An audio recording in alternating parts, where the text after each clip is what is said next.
Para analizar este tema quiero saludar a Blanca Rosa Mármol, magistrada emérita del Tribunal Supremo de Justicia de Venezuela. Ya la ve en pantalla. Doctora Blanca Rosa, bienvenida nuevamente a la tarde de NTN 24. Buenas tardes, me encantada de saludarte, Carlos Eduardo, y a todos quienes nos ven y nos escuchan en este momento. Doctora, es un gusto, como siempre, bienvenida. Quería preguntarle primero, constitucionalmente, ¿cuál es la hoja de ruta y cuáles son las facultades de la Asamblea Nacional de Venezuela, que es el único órgano electo por voluntad popular vigente en Venezuela, para, a partir del próximo 10 de enero, desconocer ese nuevo mandato de Nicolás Maduro? Sí, las facultades o prácticamente las obligaciones de la Asamblea Nacional están clarísimas en la Constitución.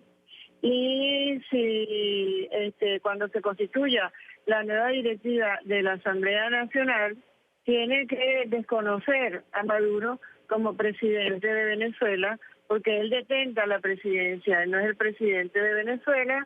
Él se reeligió en unas elecciones espurias donde no participaron todos los dirigentes y todos los candidatos que debían participar y que no se rigió por las normas procesales, constitucionales y legales.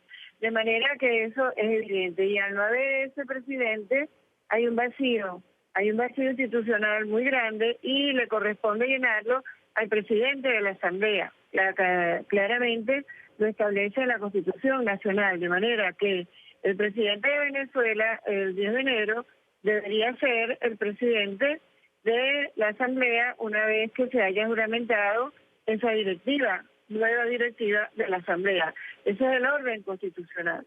De no realizarse así y de no asumir esa presidencia, el presidente de la Asamblea le correspondería en línea directa al Tribunal Supremo de Justicia proveer la vacante, es decir, nombrar, le corresponde al presidente del Tribunal Supremo de Justicia o, en su defecto, que el Tribunal Supremo de Justicia designe una junta de transición o un gobierno de transición, como quiera que se le conciba. Pero ese es el orden constitucional en Venezuela.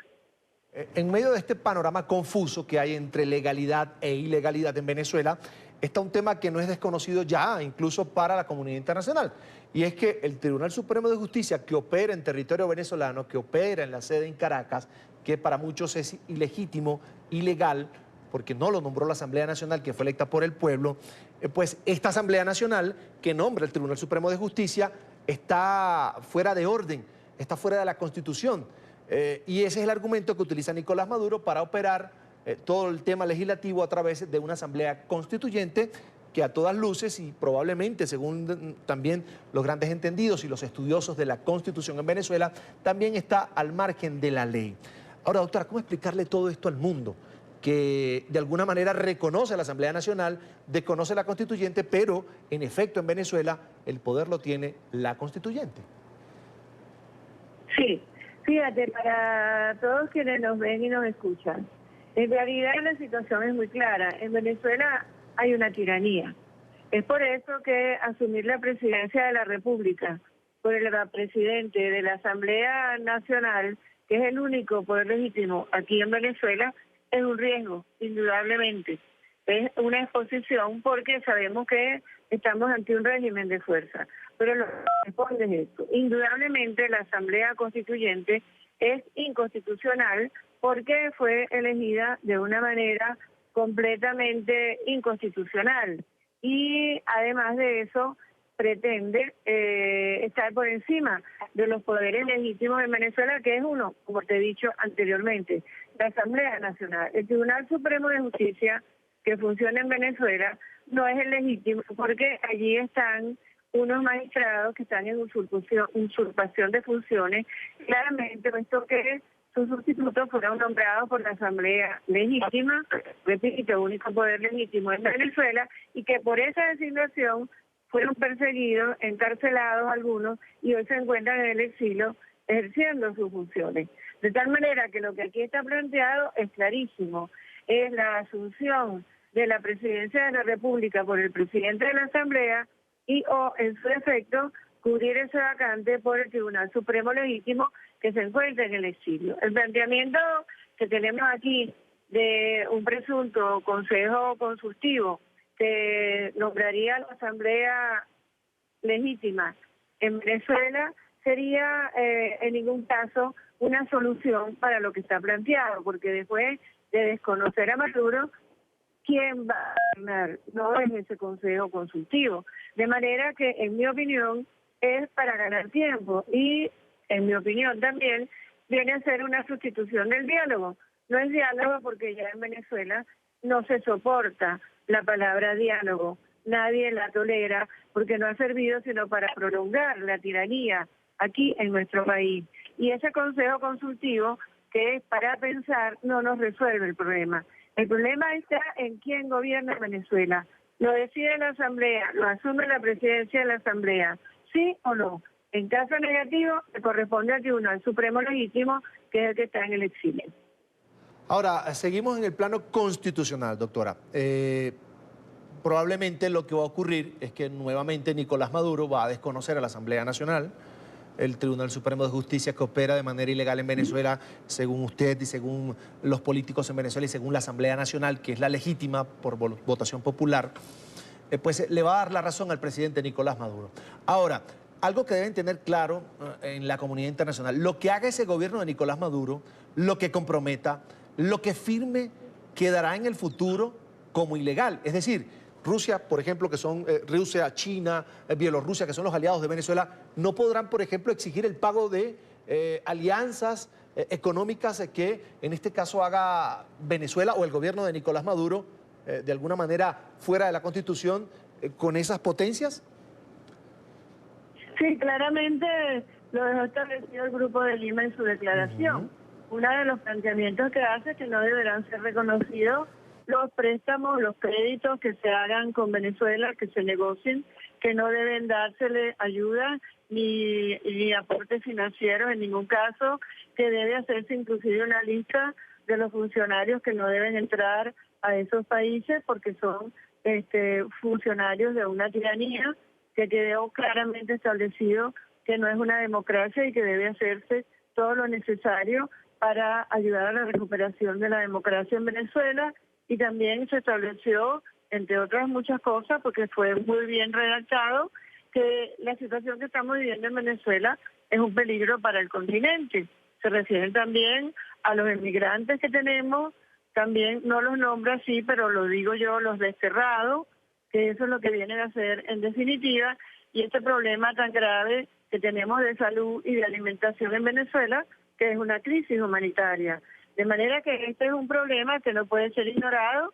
De hecho, la comunidad internacional desconoce esta elección de Maduro por inconstitucional y yo creo que contamos con todo eso, con el apoyo a la recuperación de la democracia en Venezuela para finalmente resolver esta situación que está planteada. Papel, doctora, de la Fuerza Armada de acuerdo a la Constitución en un escenario como ese, un Maduro que se quiere quedar en el poder y una Asamblea Nacional legítima que le dice usted se reeligió de manera ilegal, fuera de la Constitución. La obligación de las Fuerzas Armadas es apoyar a la democracia, la soberanía popular y la democracia. Esa es su obligación legal y constitucional.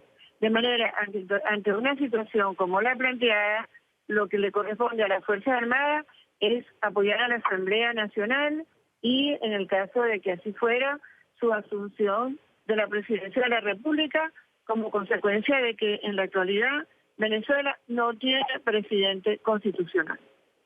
Doctora, ¿puede esa Asamblea Nacional legal, constitucional, buscar justicia fuera de Venezuela de acuerdo a convenios internacionales firmados antes incluso de la llegada de Hugo Chávez al poder?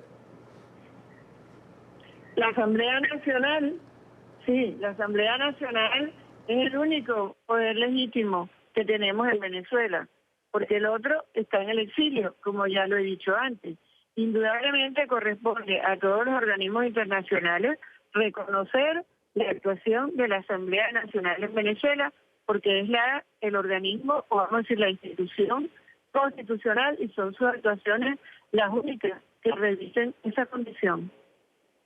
Doctora, hablemos ya desde su rol como venezolana, como ciudadana que cumple las leyes, que paga impuestos, que respeta la Constitución de la República Bolivariana de Venezuela. ¿Qué se siente en el ambiente en Venezuela después de una Navidad en medio de crisis, después de recibir un año nuevo en medio de muchas necesidades? Ya se comienza a hablar nuevamente de la escasez y, por supuesto, la inflación altísima que se vive en Venezuela. ¿Usted cómo ve el país, el ánimo de los ciudadanos en que en el país se cumpla la ley, la Constitución y se pueda dar un cambio político para salir de la crisis, que es lo que realmente reportan todos los días los medios de comunicación nuestros compañeros desplegados en Caracas sobre la situación de las familias venezolanas? Sí, lo que yo veo en el ambiente, lo que yo percibo, es una decisión mayoritaria y definitiva de recuperar la democracia en Venezuela.